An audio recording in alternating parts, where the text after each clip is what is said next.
Ang tibay ng relasyon ay sa iba't ibang paraan na de-develop. May mga relasyong matibay dahil nagsusumikap na magpakatino ang bawat isa. May relasyon namang dadaan sa pagsubok pero pipiliin pa ding gawin ng tama kaya magiging matibay kalaunan. Hindi dahil may pagkakamali o hindi pagkakasundo nangangahulugang mahina na agad o doon na nagtatapos. Madalas ang reaksyon natin sa mga pangyayari ang magiging turning point. Ito ba ang tatapos o ito ba ang magpapabago at magpapalago? Kadalasan din kapag pumapasok tayo sa relasyon ay may mga bagahe tayong dala, mga hinanakit o wounds na hindi naman dulot ng napang-asawa natin pero nakakaapekto sa marriage natin. Meron nga nakapagsabi na most of the problems we have in marriage are problems that we bring into the marriage. May katotohanan ito na mahalagang ating matutunan. Kung hindi matututukan ang mga wounds na ito, maaari pang madagdagan ng mga problema at pasakit na bunga o likha naman ng pagsasama. Yung relasyon na dati ay healthy ay magiging unhealthy. Magiging sanhi pa ito ng dalamhati at samaan ng loob kapag hindi tayo nagpasyang gawin ang tama.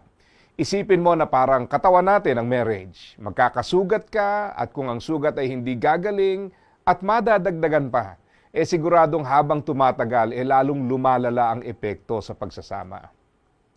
Kung sa marriage ay walang paghilom, asahan mo na ang mga problemang taglay mo noong kinasal ka. Taglay pa ang problemang nalikha matapos ikasal. At ang mga problemang maaari pang dumating, sadyang wala ng ibang patutunguhan ng marriage, kundi ang pagkasira nito. Ang nais ng Diyos ay maging place of healing ang marriage. Hindi dinisenyo ng Diyos ang marriage para gawing miserable ang isang tao. Sa halip, ito ay dinisenyo upang maging pagpapala. Ang sabi ng Efeso chapter 5:31-32, sinasabi sa kasulatan, iiwan ng lalaki ang kanyang ama't ina at makikipag-isa sa kanyang asawa, at silang dalawa ay magiging isa. Kamangha-mangha itong malalim na katotohanan na pinahayag ng Diyos. Sinasalarawan nito ang ugnayan ni Kristo at ng iglesia niya. Ang pagmamahal ni Kristo sa iglesia ay nagpapabanal at nagpapabuti sa iglesia. Yan ang modelo ng marriage. Ito ay dapat nagpapabanal at nagpapabuti. Isang relasyon na nagdudulot ng paghilom sa nakaraan, tibay sa kasalukuyan, at ang mas mainam na pagkatao habang tumatagal. Kung lalago sa buhay espiritual ay maaari pang maging matibay ang inyong kasal.